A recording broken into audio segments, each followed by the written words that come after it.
Saudações, forasteiros! Como sabem, aqui é o Kodama, do canal Angry Fox Pilgrim. Eu venho observando a comunidade faz uns 2 anos e me parece, e eu posso estar errado, me parece que muitos dos que se declaram MGTOW aqui na comunidade do YouTube, que é por onde eu interajo com vocês, ainda não entenderam qual é a Red Pill MGTOW. O motivo eu acho óbvio: falta de tempo para buscar conteúdo e se aprofundar nos problemas que são questionados há tempos pela comunidade.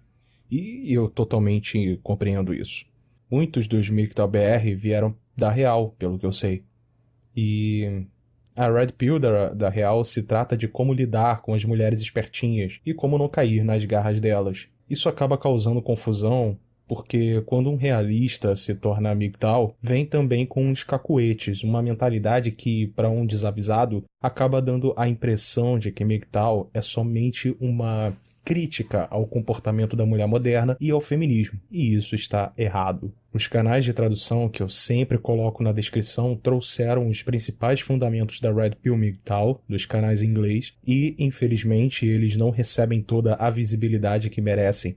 Mas, como eu sou bonzinho, eu investi um puta tempo para criar um vídeo bem mastigadinho para você, e assim você vai entender de uma vez por todas qual é a Red Pill MGTOW. Se você é MGTOW e ainda não conhecia os aspectos psicológicos e socioculturais que fizeram você se tornar um MGTOW, essa é a chance para você engolir a pílula de uma vez por todas. Recomendo não colocar o vídeo em velocidade 2x, porque é um conteúdo denso e tu pode deixar um monte de informação passar despercebida. Eu sei que é um vídeo longo, mas ele é extremamente relevante para a comunidade e talvez seja uma das minhas maiores contribuições.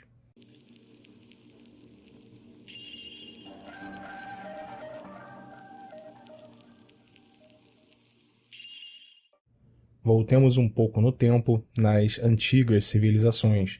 De uma maneira geral, como funcionavam os papéis de gênero em relação estrita ao casamento? Naturalmente, de maneira objetiva, a mulher era vista como um bem necessário para manter a espécie, ou seja, um ativo reprodutivo. Para o homem das antigas sociedades, o casamento tinha uma relação de empreendimento, já que seria a aquisição de um custo fixo, não só para a sobrevivência da linhagem, mas para expandir o poder do clã. Aqui é onde normalmente entra o discurso feminista de opressão, já que no patriarcado a mulher era um objeto reprodutivo e ignoram as relações de troca que esse tipo de empreendimento tinha. Dessa forma, a família tinha uma configuração onde existia um patriarca, fonte de recursos primário, o que tinha colocado maior capital inicial familiar, e a mulher, que entraria com capital reprodutivo.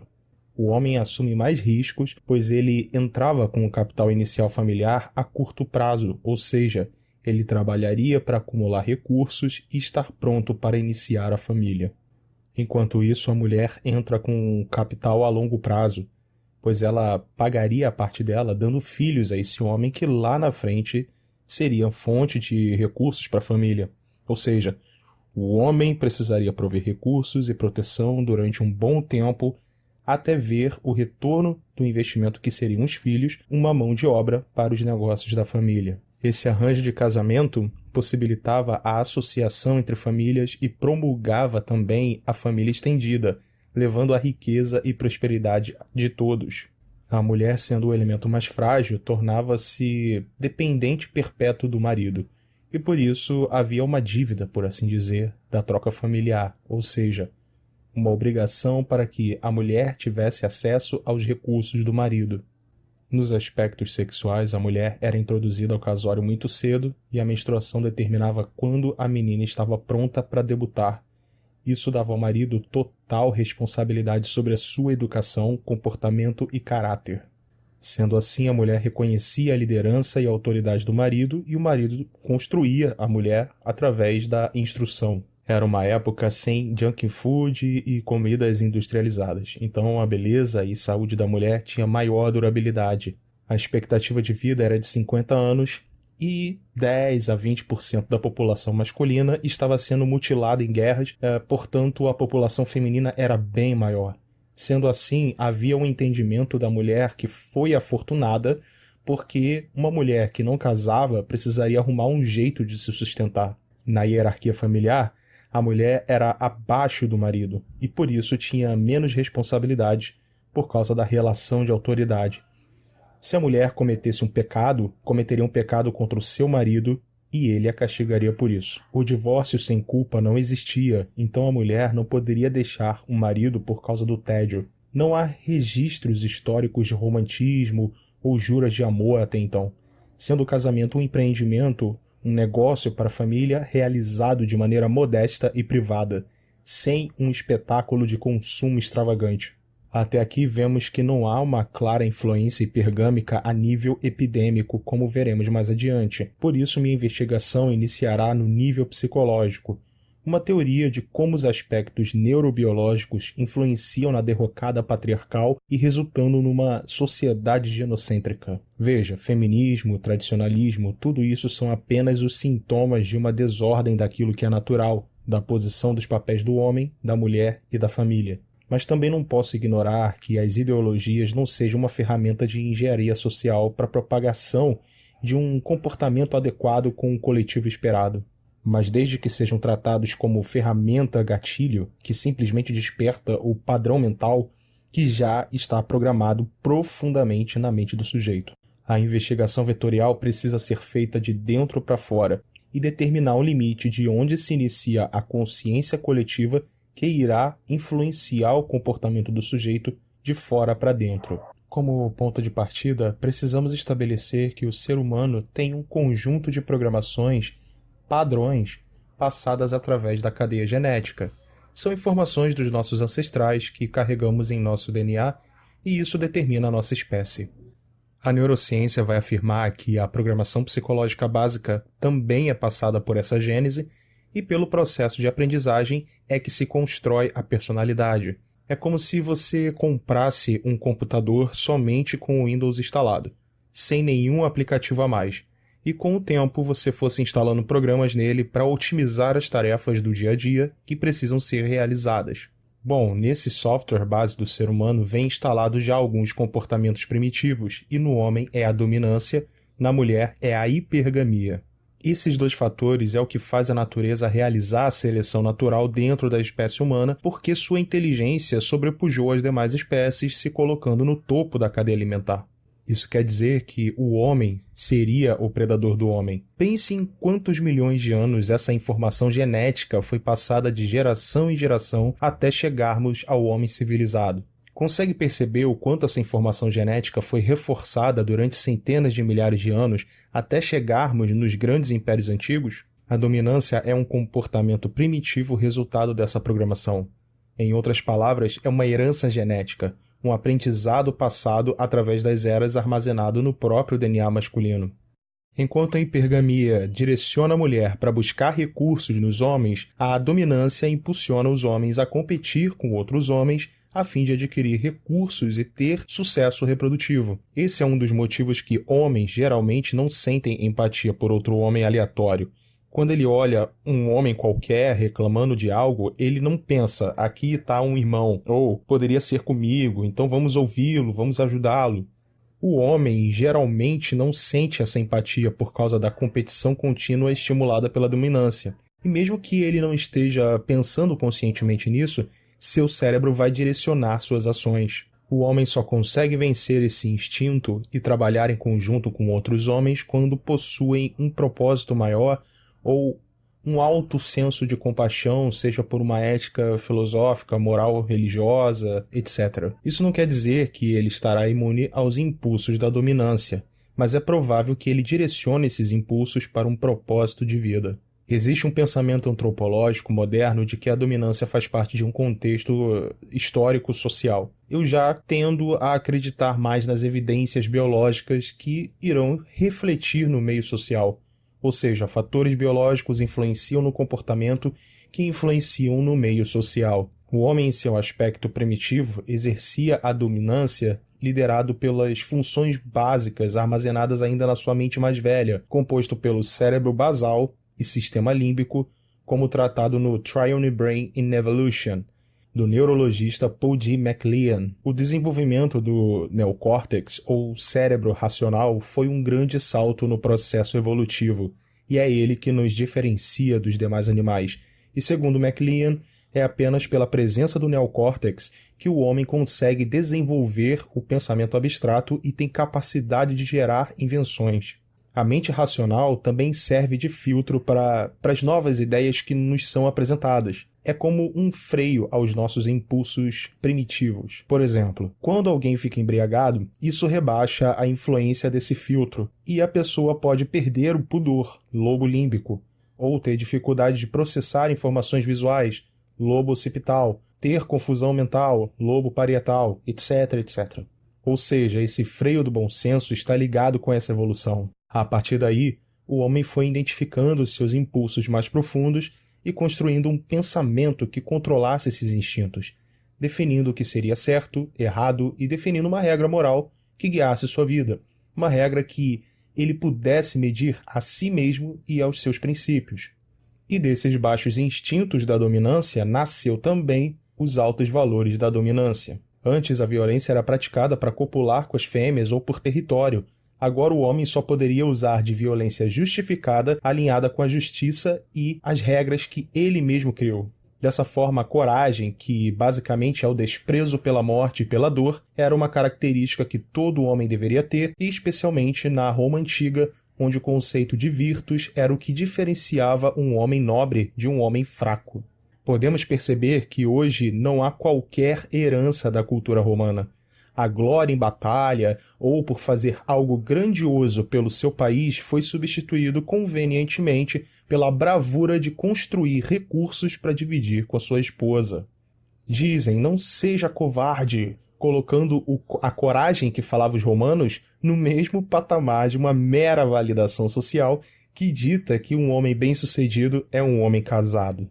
Outras virtudes cardinais, como a justiça, prudência, autocontrole, corroboram também com o arete dos gregos, que é a excelência de uma vida com propósito utilizando todo o seu potencial. Para aquele que constituía a família em Roma, possuía um título, o pater familias. A esposa, filhos, recursos financeiros, bens materiais, tudo era potestas, um direito adquirido do homem como autoridade da família. As virtudes femininas para a antiga Roma era a modéstia e a caridade. Conclui-se que a dominância ou comportamento primitivo do homem, enquanto espécie inferior, foi controlado e domado pelo homem superior e estimulado, ou melhor, severamente cobrado dos outros homens que seguissem tais condutas, elevando o comportamento do homem e a sua moral, alcançando o respeito da própria sociedade e por proceder desse jeito ele era recompensado. A sociedade já era mais condescendente com a mulher, já que delas era esperada a modéstia e a caridade para ser considerada virtuosa. É o que eles chamavam de pudicitia, e que herdamos essa palavra na nossa língua como pudica. Veja que nos papéis de gênero, na sociedade romana eram muito bem definidos as diferenças biológicas e psicológicas. Isso tudo era levado em consideração na construção da sua cultura. Com isso, as responsabilidades civis eram cobradas do homem, não da mulher, que respondia ao seu marido, pois estava acobertada sobre o seu domínio.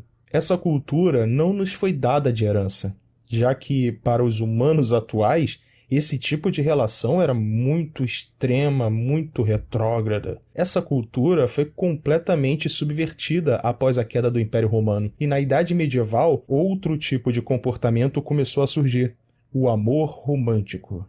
A Roma Antiga não era tradicionalista, ela era patriarcal, coisa que é bem diferente do tradicionalismo medieval. É importante diferenciar isso aqui, porque é bem comum ver as pessoas confundirem o significado das coisas. Quando as civilizações caíram em desgraça e chegaram ao seu fim, o patriarcado já havia sido eliminado, e o empoderamento feminino era extremamente evidente nas leis e costumes. Hoje no Brasil temos uma maioria de pessoas tradicionalistas, e nem de longe isso parece com os arranjos sociais do patriarcado da Roma Antiga. Mesmo que os tradicons digam que a nossa cultura tenha bases lá, não passa de uma falácia para evocar uma sensação de legitimidade na sua luta para defender o fracassado tradicionalismo. Eu não vejo nem a sombra, nem a penumbra, nem sequer um fio de cabelo da Roma e da Grécia Antiga aqui no Brasil. Eu dou risada quando dizem que temos por herança alguma cultura da Europa antiga. Nem a Europa tem herança cultural do seu passado. E em breve não terá também herança genética. Nas relações sociais e culturais entre homem e mulher nos dias de hoje, o que herdamos de verdade foi proveniente da decadência do Império Romano no fim da Idade Antiga, se reestruturando na Alta Idade Média e se consolidando no período feudal. É aqui que encontramos os primeiros vestígios do conceito tradicional de virilidade e machismo, qualidades masculinas já completamente desvirtuadas da Roma Antiga, já que as invasões bárbaras acabaram com qualquer resquício de cultura romana. Em outro vídeo, eu falarei mais profundamente em como o patriarcado constrói civilizações e o genocentrismo destrói civilizações.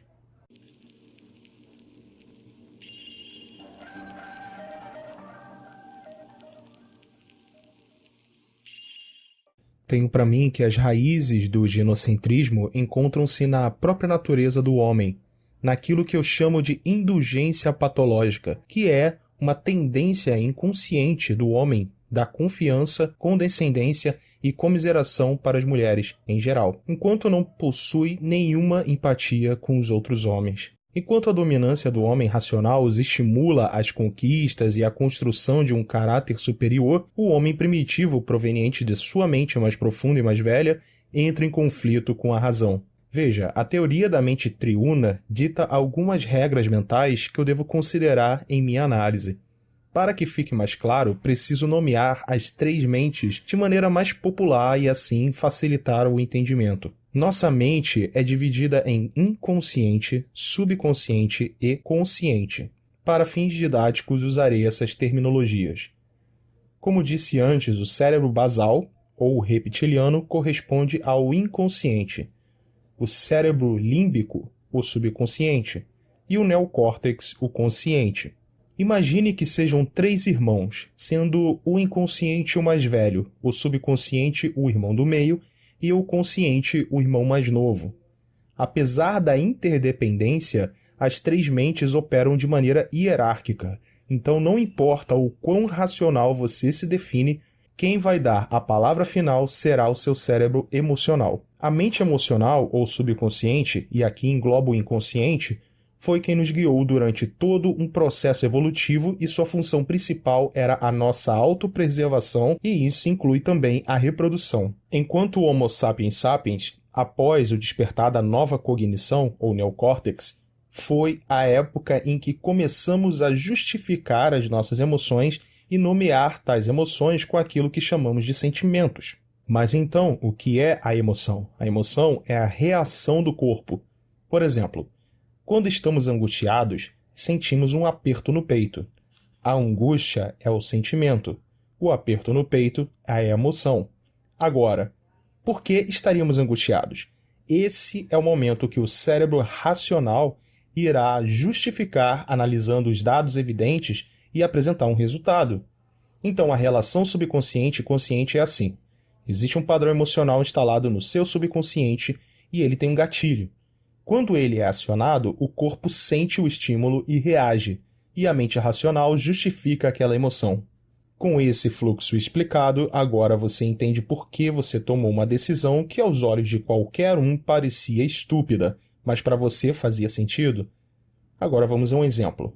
O tabagista normalmente diz que fuma porque aquilo relaxa ele. Ora, ele não tem plena certeza de que o cigarro faz mal para os pulmões, possui mais de 4.000 substâncias tóxicas, prejudica seu desempenho físico, tem mau cheiro, incomoda as pessoas, dentre outros males? Tenho certeza que ele sabia disso antes mesmo de se tornar um tabagista. Isso está impresso em todos os cartazes, inclusive nos maços.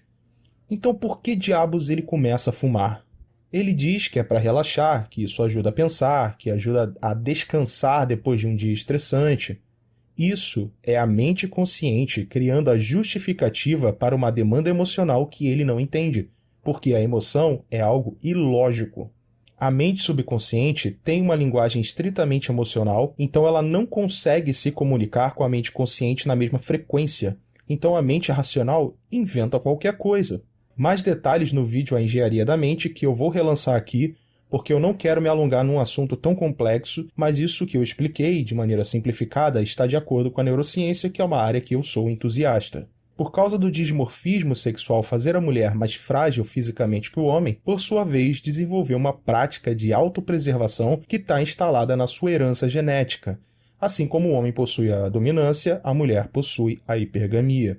Sendo assim, todo homem nasce com a dominância e toda mulher nasce com a hipergamia, como uma programação de fábrica instalada no seu inconsciente. E isso não se pode mudar. Você pode customizar, instalar outros aplicativos, mudar alguns resultados, mas não muda a natureza do software. Enquanto os seres humanos inferiores, tanto o homem quanto a mulher, eram guiados exclusivamente por essa programação. Mas quando houve o despertar da consciência racional, o homem tratou de domar os seus instintos baixos, fosse através de uma lei moral, uma lei divina, uma ética filosófica, e fez isso basicamente por causa dos aspectos comportamentais provenientes da dominância. A consciência de matilha, que no Sapiens foi transmitida para a consciência de tribo ou comunidade, o que faz o homem preservar aquilo que ele construiu e pensar a longo prazo. Já a mulher, ao se beneficiar da tribo pelo assistencialismo primitivo que os machos proviam, não precisariam se esforçar tanto quanto o homem. Era assim antes do Sapiens e após a evolução para a espécie racional, a sua hipergamia apenas se adaptou às novas condições. Era cômodo para a mulher a posição que ela estava. Apenas precisaria escolher um bom macho e depois se alimentar das suas provisões. E para conseguir isso, ela precisaria ser uma boa manipuladora emocional. Apesar da genética da espécie ser a mesma, existe uma clara diferença nas duas evoluções que determinaram comportamentos análogos, porém diferentes. Por causa da dominância, o homem gera mais recursos a fim de conseguir ter mais poder reprodutivo, e a hipergamia feminina faz a mulher buscar esses recursos nos homens. A mulher consegue identificar as brechas emocionais que o homem tem quase que de maneira inconsciente, e a brecha emocional que ela manipula é a vaidade ou ego, como preferirem. O ego é uma percepção racional que temos de um padrão emocional. Como o racional não entende a linguagem do cérebro emocional, ele cria justificativas que são apenas meras sombras de uma demanda emocional. Por isso, o ego é apenas uma máscara da real causa comportamental. A maioria das pessoas não conseguem dar a explicação assertiva do porquê de alguns comportamentos que ela tem, então elas inventam alguma coisa por causa da falta de autoconhecimento. Quanto maior for a beleza da mulher, maior é o sinal da sua pureza. E quanto mais pureza, mais legitimidade da sua prole. É como se o semeador encontrasse a melhor terra para plantar as suas sementes com a certeza de que os frutos serão puros e vistosos. Não importa o quão rodada seja essa mulher, a beleza dela é um sinal claro enviado ao seu cérebro emocional de que ela é a perfeita mulher para a cópula.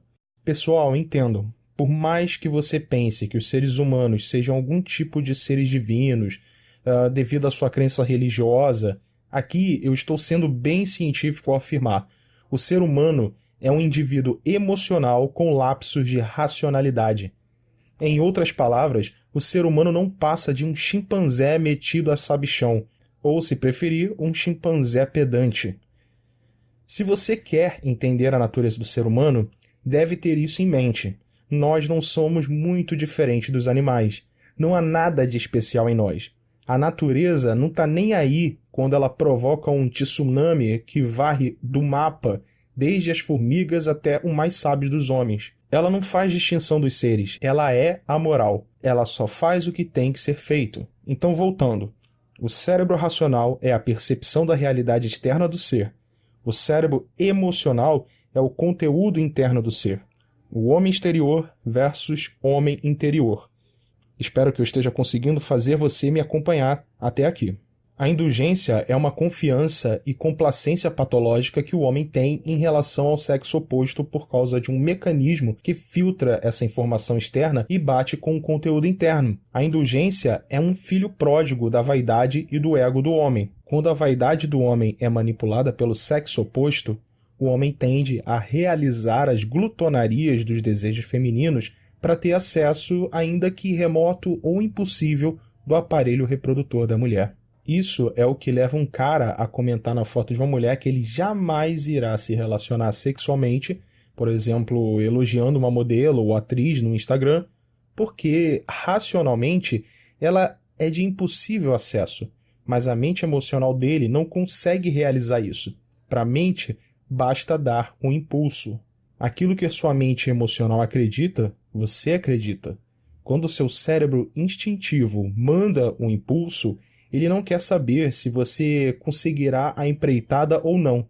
Ele está ali só para executar aquele estímulo, que no caso citado foi visual. Por isso, quando você assiste a um filme erótico, você acaba ficando excitado, ainda que de fato você não esteja na cena realmente. Consegue entender agora o que eu quero falar? Então, toda a demanda de um padrão emocional vai gerar uma justificativa do cérebro racional.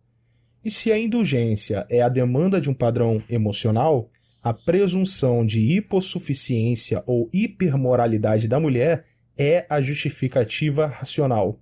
Entendam que eu não quero dizer que isso é bom nem ruim, é só o jeito que é a natureza.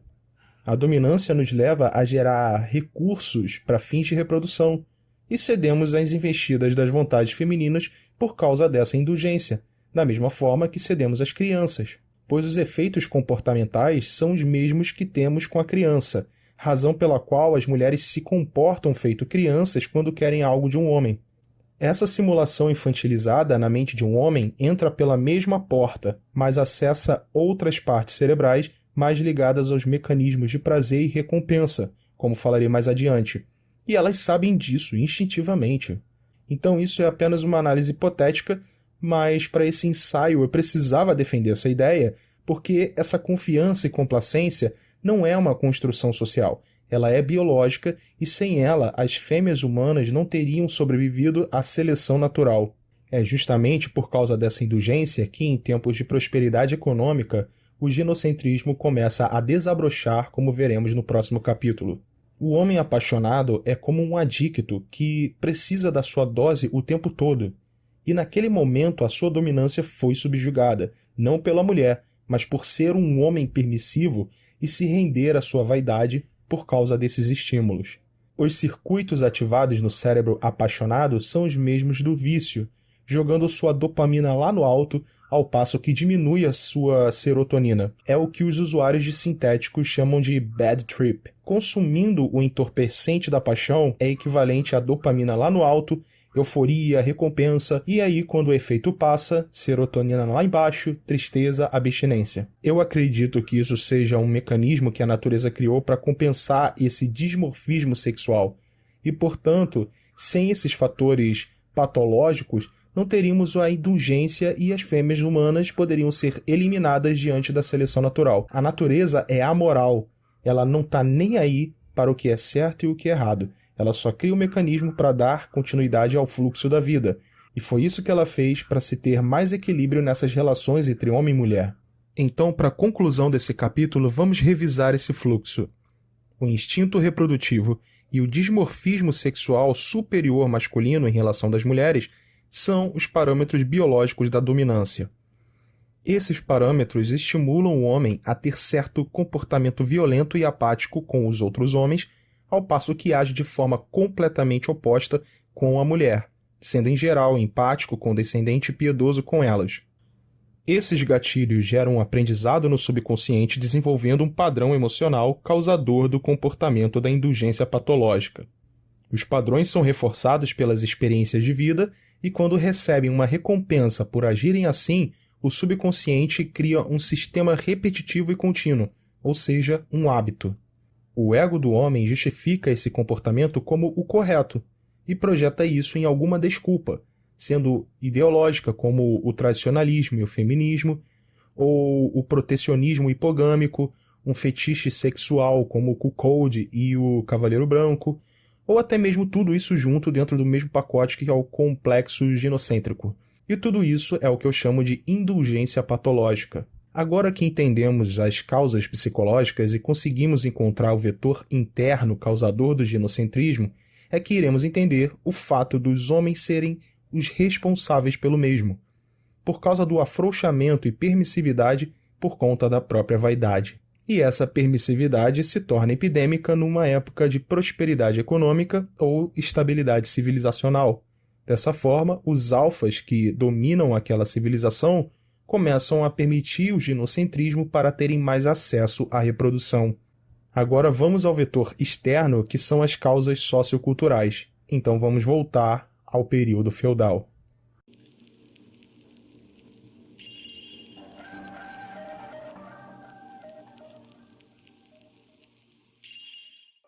Agora que concluímos que a indulgência é uma característica patológica, portanto emocional do homem, e que lutar contra isso exige-se muita iluminação, irredutibilidade, autoconhecimento, retidão e autocontrole dos baixos instintos, vamos entender os fatores externos que estimularam esse comportamento que se tornou uma cultura conhecida como tradicionalismo e da sua irmã gêmea, o feminismo.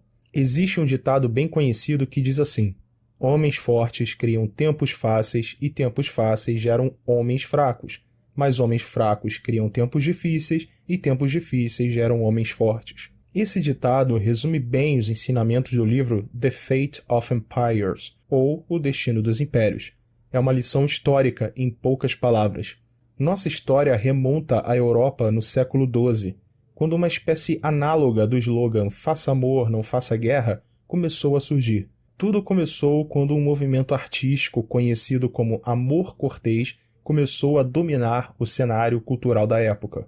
Devido ao multiculturalismo da época, introduziu-se uma prática árabe, uma espécie de culto ao sexo feminino, e aliado a fortes tendências dos cortejos aristocráticos e ao marianismo, ou mariolatria, se preferir, que praticamente elevava a mulher da época ao status de santas como a Virgem Maria, e tudo isso sendo acoplado ao código de conduta militar da época, temos o que conhecemos como cavalheirismo. Mas aí você me pergunta, como diabos conseguiram colocar o amor cortês dentro do código de conduta e comportamento dos militares? Tenta adivinhar. Muito simples, viajante. Envergonhando, ou o famigerado shaming. Isso te traz alguma coisa à mente? Te soa familiar? Agora você vai entender de uma vez por todas por que os tradicionalistas são inimigos do homem, traidores do próprio gênero e por que, como MGTOW, nos opomos a eles. Tudo começa quando uma capivara louca, com poder financeiro suficiente e grande influência, chamada Eleonor de Aquitânia, decide ser a protagonista de uma revolução cultural que perduraria até os dias de hoje. Ela começou a financiar escritores, músicos trovadores, peças artísticas e, juntamente com Marie de Champagne, presidiam um protótipo da vara de família conhecida à época como Tribunal do Amor. Mas eu não quero me adiantar. Para fins didáticos, eu vou usar alguns termos de hoje para exemplificar e deixar de forma clara o que era feito nessa época. Os cavaleiros eram os homens mais famosos e ricos da época. E quando eles eram acusados de alguma atitude indisciplinar, algum abuso que poderia ser considerado como machismo ou masculinidade tóxica, ele era envergonhado publicamente para que a sua atitude servisse de exemplo e justificasse uma reforma cultural no comportamento dos homens. Então a Marie de Champagne reuniu toda a aristocracia da época, desde os soldados mais ralé até os príncipes, e o que podemos chamar de classe média e beautiful people, para alinhar com eles como deveria ser a etiqueta dos homens e das mulheres.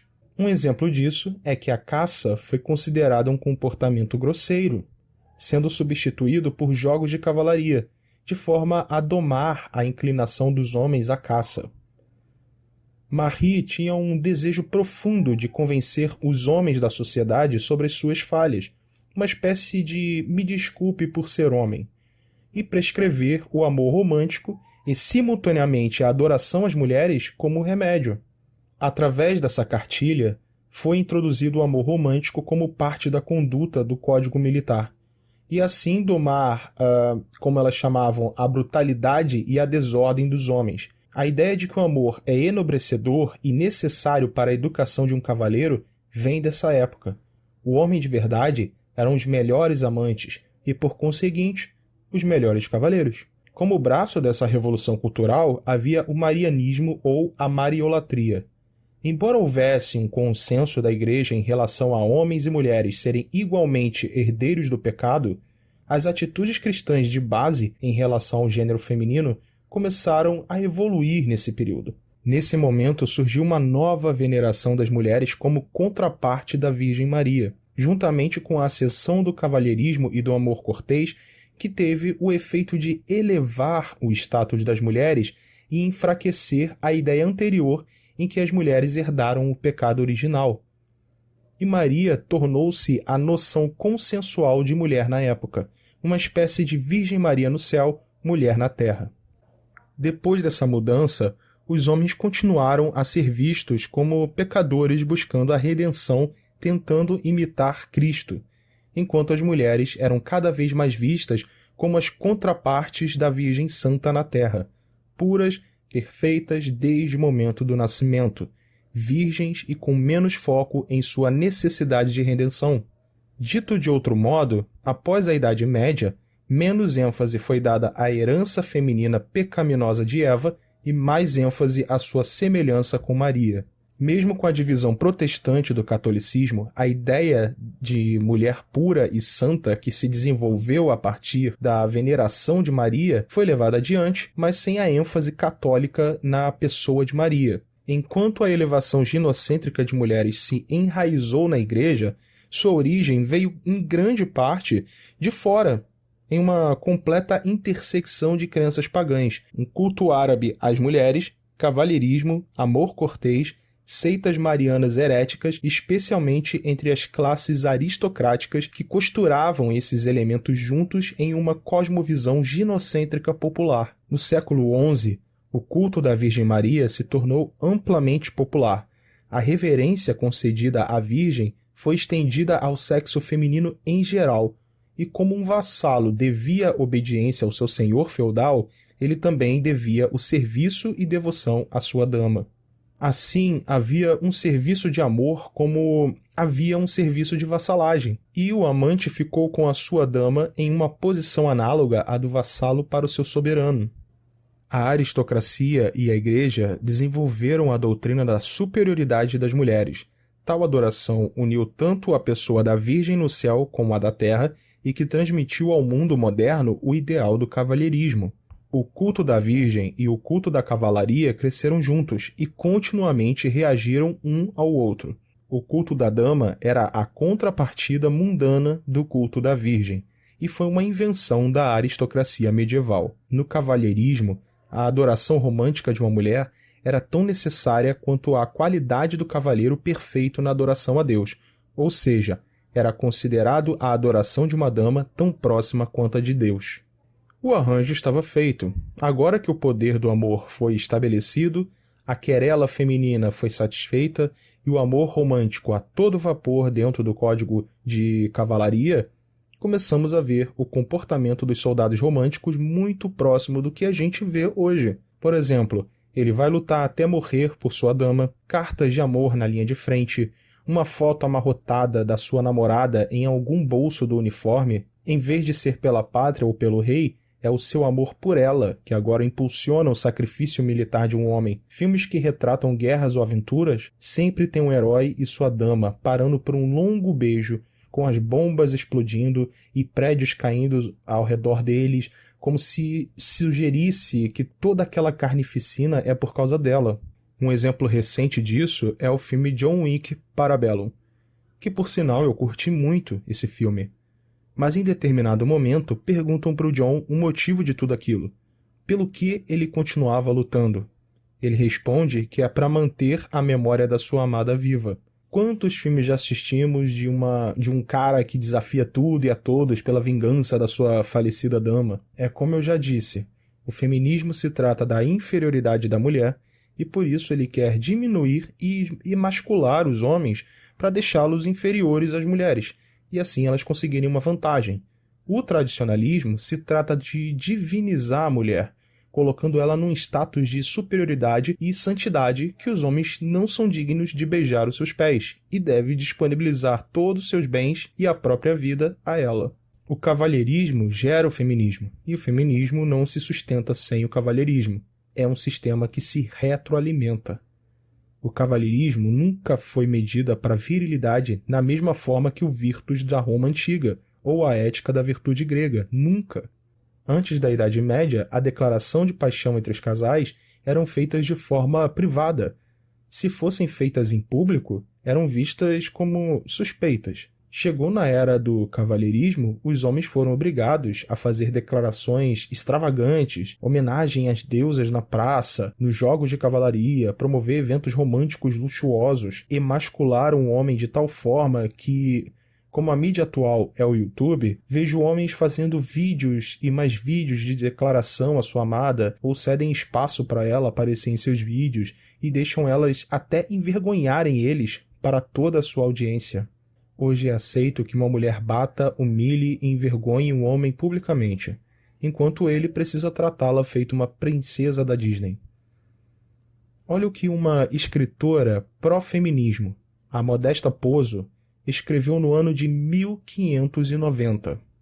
Não vemos que a tarefa correta dos homens é sair para trabalhar e se desgastar tentando acumular riqueza como se fossem nossos mordomos, para que possamos permanecer em casa como a governanta, dirigindo sua propriedade e aproveitando o lucro de seus trabalhos? Isso, se você gosta, é a razão pela qual os homens são naturalmente mais fortes e mais robustos do que nós. Eles precisam ser, para que possam suportar o trabalho duro em nosso serviço. Agora, olha o que a ministra Damares disse agora, em dezembro de 2018. Hoje, a mulher tem estado muito fora de casa. Costumo brincar como eu gostaria de estar em casa toda a tarde, numa rede, e o meu marido ralando muito, muito, muito para me sustentar e me encher de joias e presentes. Esse seria o padrão ideal da sociedade. Consegue enxergar o padrão aqui? O tradicionalismo alimenta o feminismo. Um não existe sem o outro. O feminismo colocou as mulheres para trabalhar e competir com os homens, mas como elas não conseguem competir diretamente com os homens no mercado de trabalho, então o feminismo cria políticas públicas para tirar cada vez mais as vantagens naturais dos homens e criar vantagens artificiais para as mulheres. Em ordem simultânea, o tradicionalismo também cria essas condições de trabalho para a mulher, mas no comportamento prático o dinheiro da mulher é dela e o dinheiro do homem também é dela. Isso é ser homem de verdade para o tradicionalismo, sacrifício em prol da dama. E mulheres tradicionais não se diferenciam muito das feministas. Eu acho que mulheres tradicionalistas são até mais covardes que as feministas, porque elas se fingem de santas, fecham os olhos para as cagadas que o feminismo fez, mas se beneficiam de todos os privilégios que podem da sociedade. Outras gritam e ofendem as feministas, mas quando se fala de cortar algum privilégio delas, esperneiam feito crianças. Ao menos a feminista é identificável, já a tradicionalista se esconde por trás da aura de deusa virginal e usa o feminismo como espantalho para desviar de si a mácula doentia que as feministas carregam. Não querem perder a veneração e o sacrifício do homem em prol de si mesmas. Outra prática no feudalismo sexual era o tribunal do amor. Mulheres adoram eufemismos. A vara da família é a vara da mulher no lombo do homem. E o tribunal do amor era o tribunal do ódio contra o homem. Ou seja, era em teoria para resolver problemas matrimoniais, mas na prática era para envergonhar e punir o homem por não tratar a deusa como deusa. Esse tribunal do amor era composto somente por mulheres. Também era conhecido como a Corte das Damas, onde presidiam como juízes Eleanor da Aquitânia, sua filha Marie de Champagne, sua sobrinha Isabelle de Flandres e Ermengarde, condessa de Narbonne. E além disso, era composto por 70 júris mulheres. What a time to be a knight. Você passa anos numa cruzada e quando volta tá tudo uma merda. As punições eram diversas. Elas espalhavam a notícia de repúdio ao macho tóxico através de panfletos, espécie de tabloide da época, e é normal que você compare isso ao mainstream dos dias atuais. Ser cavaleiro era uma honra e um grande status na sociedade conseguido com muito sacrifício e labor, que poderia ser totalmente destruído com uma simples notícia como uma falsa acusação num panfleto. Poderia chegar a punições mais severas, como perda de bens, propriedades, títulos, era um horror. Não, senhor, a palavra da mulher valia muito mais do que a de um cavaleiro. Uma mentira da deusa virgem valia mais do que 1000 verdades de um cavaleiro. Tudo era analisado sempre pela ótica feminina. Eu disse antes que o bom senso de comunidade do homem civilizado sempre foi um termômetro na sua moralidade. Se ele errasse, ele estaria sujeito às regras que ele mesmo inventou. Já a sua mulher sob sua tutela, seus baixos instintos eram freados pelo marido. Quando os papéis se inverteram no tradicionalismo cavalheiresco, a mulher perdeu o freio, cara. É muito raro se ver uma mulher com valores espirituais que consigam chegar às mesmas conclusões lógicas e ter uma conduta moral como um homem justamente porque ela nunca precisou fazer isso. Elas receberam todas as benesses de graça e nas civilizações antigas só era esperado que ela fosse casta e modesta. A única mulher que eu estudei e posso dizer com propriedade que possui um alto valor espiritual, para mim, foi a Esther Vilar. Somente uma mulher com um arcabouço genuinamente intelectual poderia chegar a conclusões que ela escreveu em seu livro O Homem Domado, O Casamento é Imoral e O Sexo Poligâmico. Não imagino muitas mulheres nos dias de hoje que escreveriam livros como esses. A indulgência patológica do homem em relação à mulher tirou qualquer freio que existisse, deixando elas se entregarem aos seus desejos narcísicos mais baixos e tomarem atitudes perversas contra um homem. E isso está consolidado há mais de 800 anos. Você realmente acha que dá para consertar um negócio desses? Acha que as leis vão melhorar? Mesmo se melhorassem, como desconstruir a cultura misândrica que está praticamente enraizada no DNA do homem moderno que tem uma mentalidade tradicionalista? O ginocentrismo, assim como foi no período feudal, está presente em todas as mídias, todas as literaturas, em todas as propagandas na TV, em todos os programas, nas leis, no judiciário, tanto na igreja católica quanto na protestante, nas músicas, nos feriados, nas instituições de ensino, em tudo. A única solução para toda essa merda é MGTOW, e acabou. Rejeitar toda essa porcaria secular e encontrar um propósito sem ser vassalo de mulher nenhuma, com a desculpa da responsabilidade de ser homem.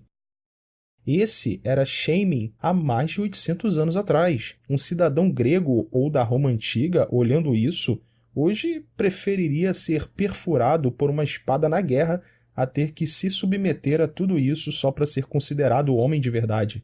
MGTOW é o único caminho e verdade para o homem moderno. E com a quinta onda feminista, sei não, cara. Dificilmente algo vai mudar a curto e médio prazo. A quinta onda vai enganar os desavisados, aqueles que eram MGTOW relutante.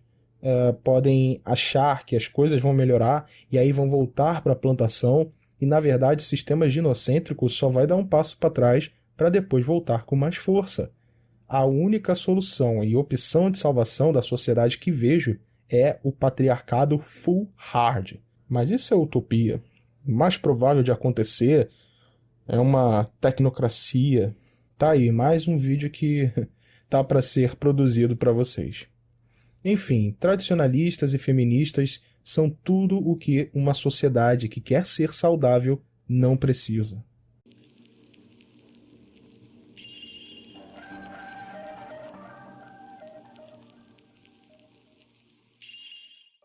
Bom, os principais comportamentos prescritos pelo Código de Amor Cavalheiresco são as realizações de feitos românticos, bravura e vassalagem. Antes de uma realocação nos relacionamentos românticos, o galanteio, ou ser galante, se referia a qualquer comportamento corajoso, especialmente em batalha. Como o machismo, acredito que o significado dessa palavra tenha mudado por completo. No entanto, sobre as regras do amor cavalheiresco, tornou-se, de acordo com a definição do dicionário Google, abre aspas, atenção educada ou respeito dado pelos homens às mulheres, amável para com as damas, delicadamente obsequioso. Fecha aspas. Essas duas definições de galanteria podem ser mais distantes? Elas estendem o significado para abranger dois domínios de comportamento completamente diferentes. Parece então que as mulheres da época aproveitavam com sucesso os maiores comportamentos sacrificiais do homem, cavalheirismo e bravura, para satisfazer seus apetites narcisistas.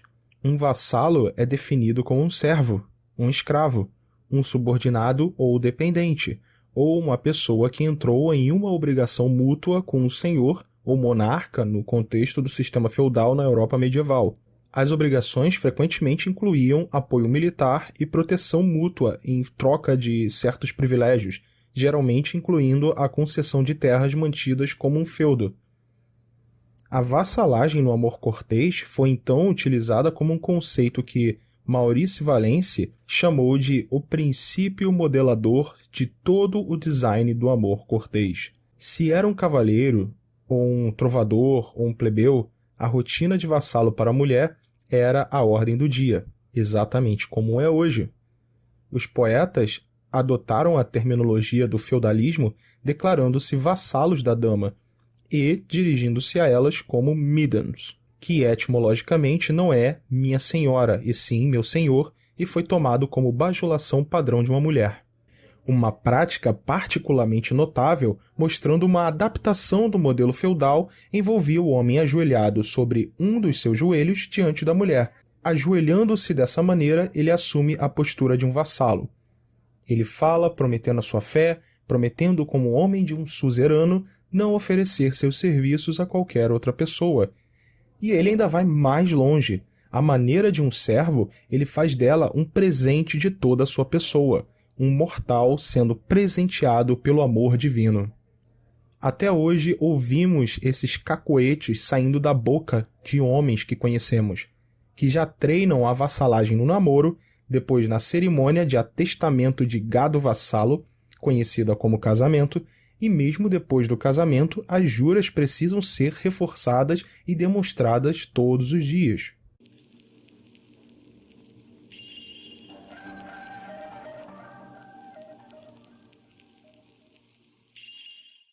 Imagine a Europa do século XII como uma grande performance teatral encenando os temas do amor cavalheiresco que se tornariam tão populares que seus atores continuariam a servir como modelos para a população global 800 anos depois. Então temos os seguintes papéis: senhoras do tribunal, que são as feministas. As feministas hoje se referem às damas da corte no final da Idade Média como as primeiras feministas, ou proto-feministas, e como as feministas modernas, essas mulheres desfrutavam de privilégios e meios consideráveis. No século XII a XIV, as evidências mostram que as mulheres começaram a se agitar para aumentar a autoridade sobre a maneira correta de homens e mulheres conduzirem os relacionamentos, com ênfase especial no que consideravam papéis aceitáveis para o homem numa sociedade civil e digna. Não é de se surpreender que seja precisamente essa a época em que mulheres poderosas puderam estabelecer as cortes de amor, encabeçadas por mulheres que agiram de maneira comparável aos tribunais de famílias de hoje, arbitrando disputas de amor entre casais em conflito. A literatura-chave do período que detalha a etiqueta adequada esperada nas relações de gênero foi encomendada por mulheres poderosas. Por exemplo, A Arte do Amor Cortês, e em alguns casos foi escrita pelas próprias mulheres, por exemplo, os escritos de Christine de Pizan ou de Marie de France. O discurso emergente agia como uma droga que prometia a introdução de um poder unilateral para as mulheres sobre os homens. A disseminação da literatura romântica prometia se espalhar rapidamente para todas as classes sociais do continente.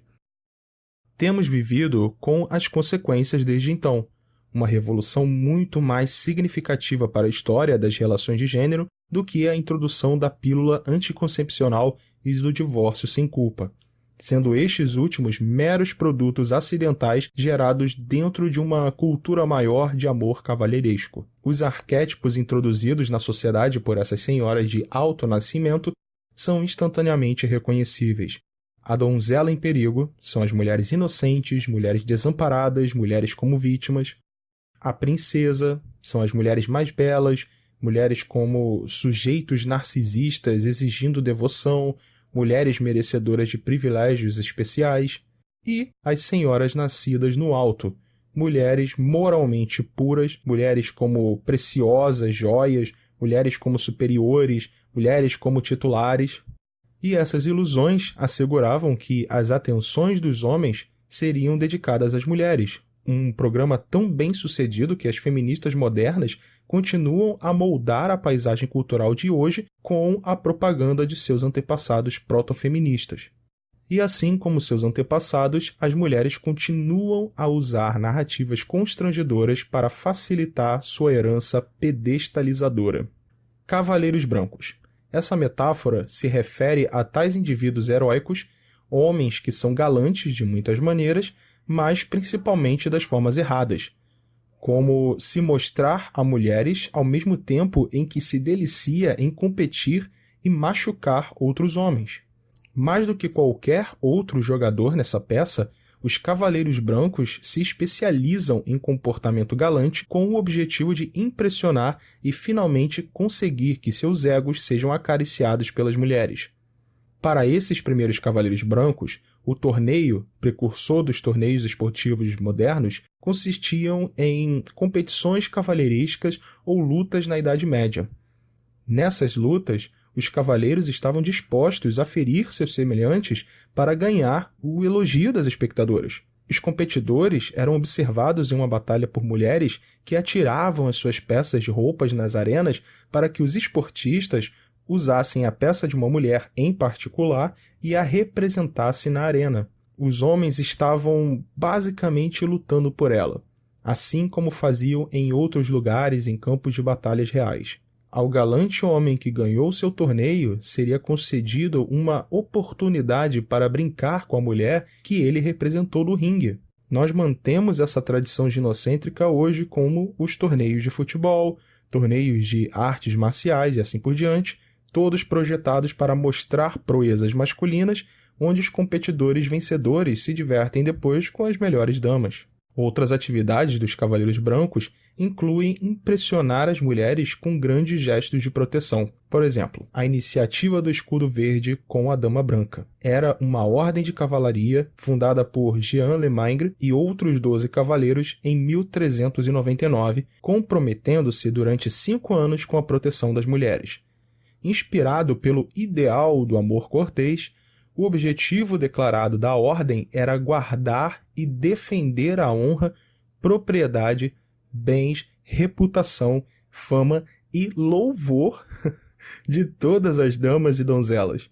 Uma empreitada que mereceu louvor de Christine de Pizan.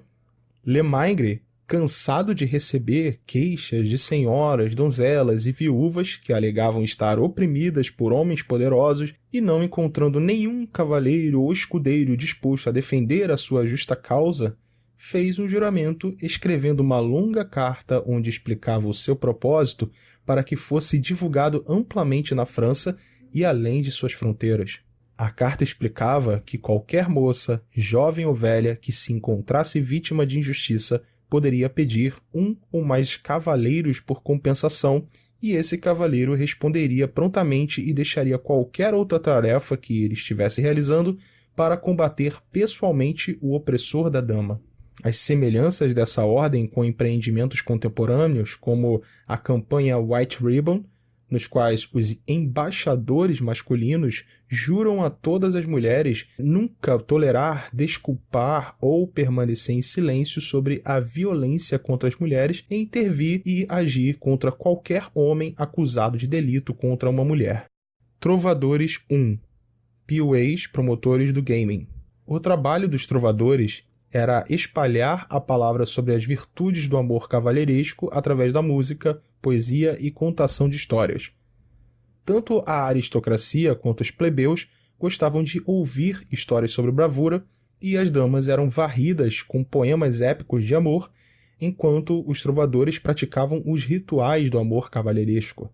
Assim como os POAs ou gamers de hoje, que escrevem e falam em louvor da vagina, os trovadores também eram compositores e promotores da arte do amor, para alcançarem a realização sexual. Eles continuam a tradição da escrita em prosa para ilustrar as muitas maneiras de lisonjear as mulheres a fim de entrar em suas calças. O jogo é uma palavra muito apropriada para essa tradição de 800 anos, com a sua proibição de linhas ensaiadas e falta de autenticidade pessoal. É um jogo roteirizado de adoração de mulheres que visa um objetivo estreito. Em essência, isso equivale a um fingimento de amor cavalheiresco para fins de manipulação, geralmente para ganhar sexo.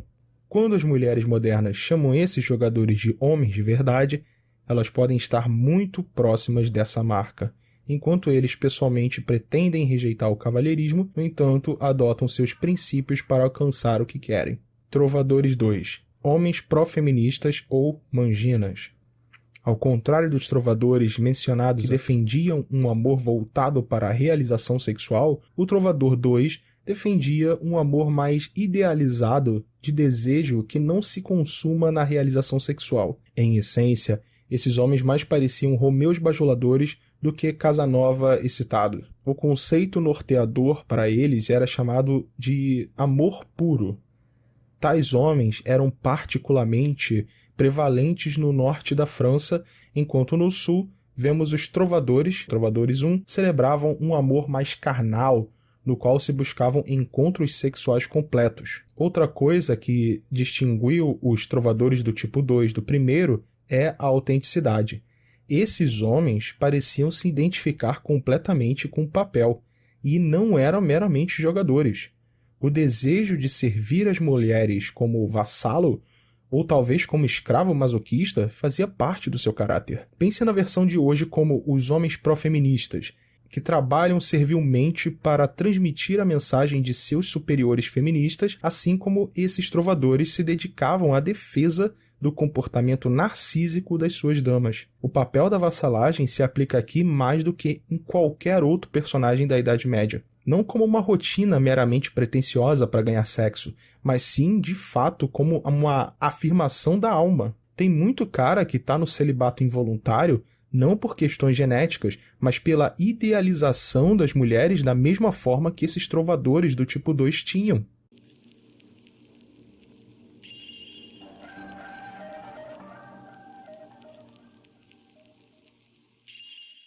As evidências do ginocentrismo podem ser encontradas antes da Idade Média. Então o ginocentrismo teria 800 anos aproximadamente.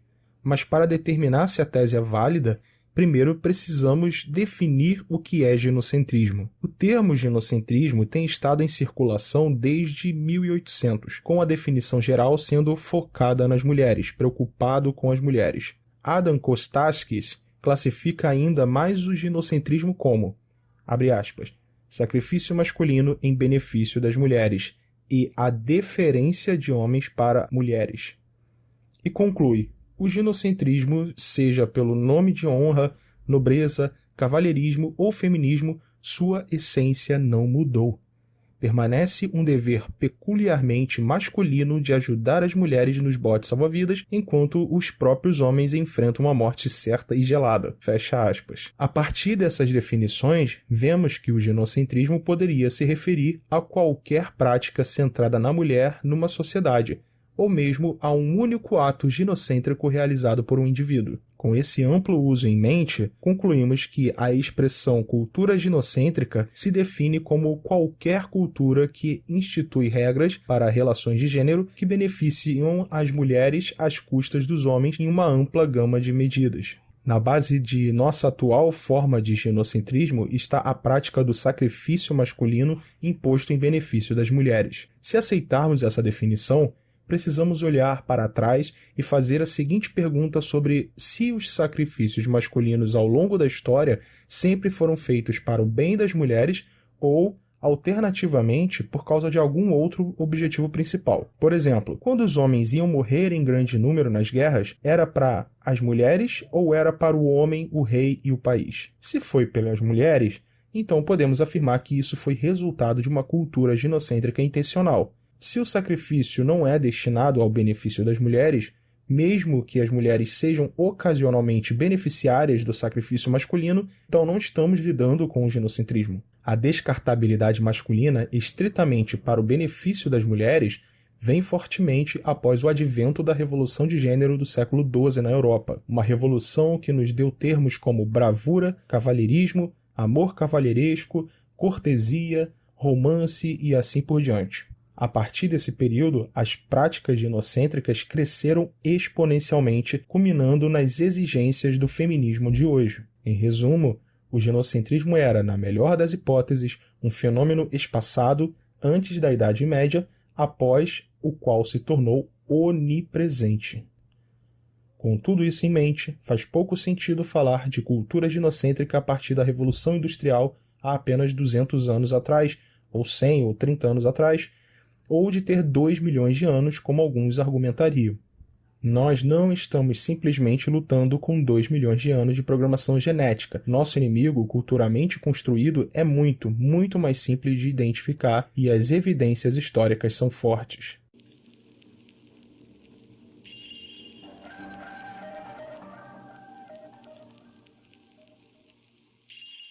Para mim já deu essa sociedade. Já saí da mesa de negociação, porém, eu acredito que ainda existam muitos homens em potencial por aí que podem ser alcançados com a mensagem MGTOW. Eu não sou ativista dos direitos dos homens, eu apoio demais os camaradas do movimento, mas não acho que direitos iguais aos das mulheres resolveria qualquer coisa, muito menos tentar frear o avanço das leis feministas, que isso não vai acontecer. A resposta certa para essa equação é seguir o seu próprio caminho. É a melhor escolha e é a única escolha na verdade. Se algum dia temos uma chance de reverter o estrago feito por séculos de ginocentrismo, é somente através da mensagem do homem livre, um homem de cada vez, como naquele filme com o Andrew Garfield, Até o Último Homem. Esse é o meu trabalho aqui, a fim de evitar uma epidemia de homens tirando a própria vida ou perdendo a sanidade por causa de uma ilusão chamada casamento e do narcisismo da mulher moderna.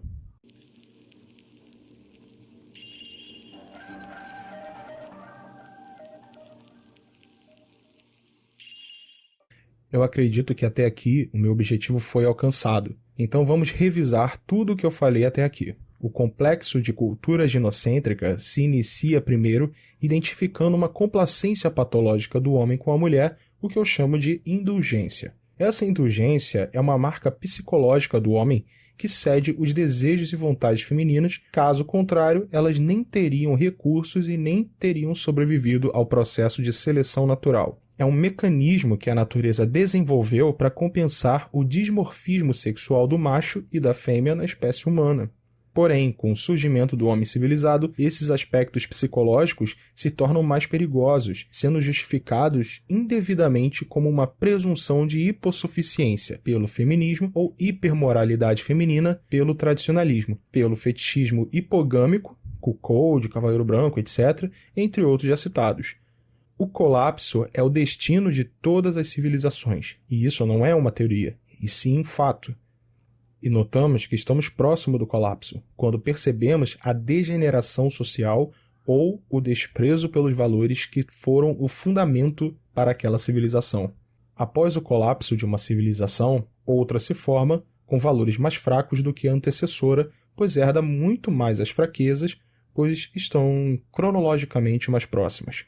Os homens cedem à indulgência, mas agora sendo estimulados e reforçados pela cultura vigente que começa por práticas da aristocracia e os conceitos como virtus e arete, que definia o que seria um homem de verdade, um viril, nas sociedades antigas, era substituído pela delicadeza e emasculação do amor cortês. Dessa forma, a dominância do homem seria substituída por um outro propósito, uma validação externa, um amor divino imortal, a sua dama.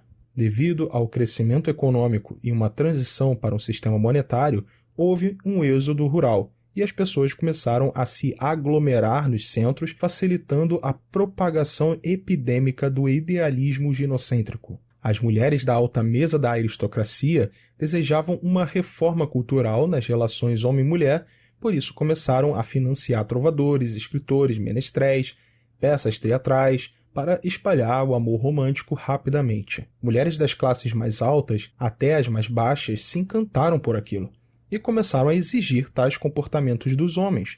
Todos eles deveriam ser como Sir Lancelot, bondoso, gentil e delicado com as damas.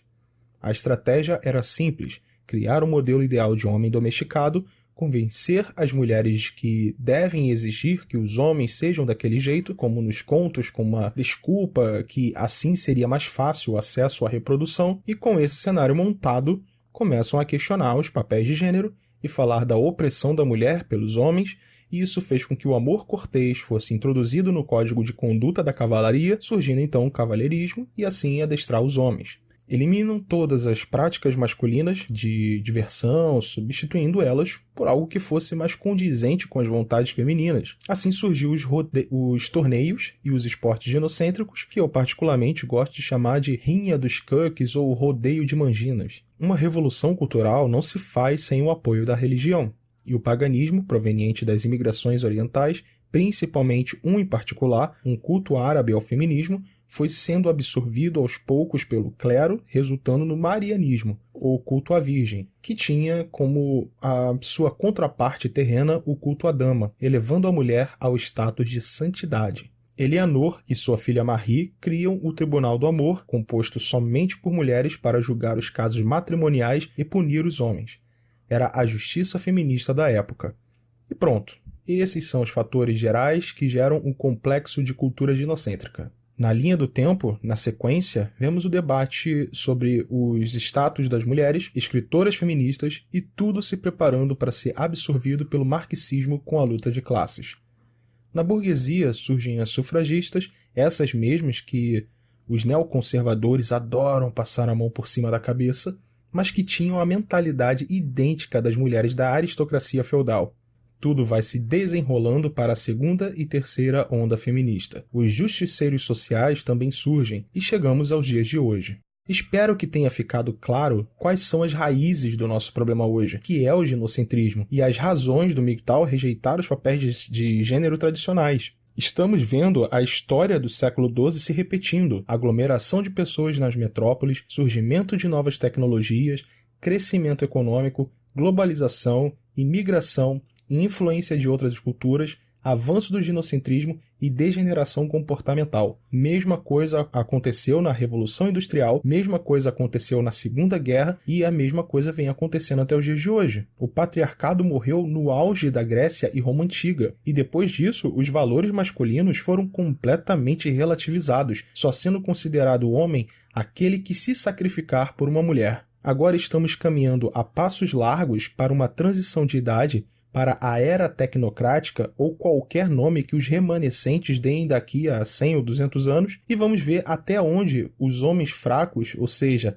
sem valores ou que baseiam seus valores na validação social ginocêntrica, vão chegar. Era tudo o que eu precisava falar para vocês hoje. Espero que vocês tenham gostado. Por favor, não deixe de compartilhar esse vídeo, de comentar e compartilhar em todas as suas mídias sociais e grupos, porque isso ajuda muito para a relevância desse vídeo. Se você achou ele importante, ele precisa ser relevante para que outras pessoas sejam alcançadas. E por hoje é isso, e nos vemos na próxima, forasteiros.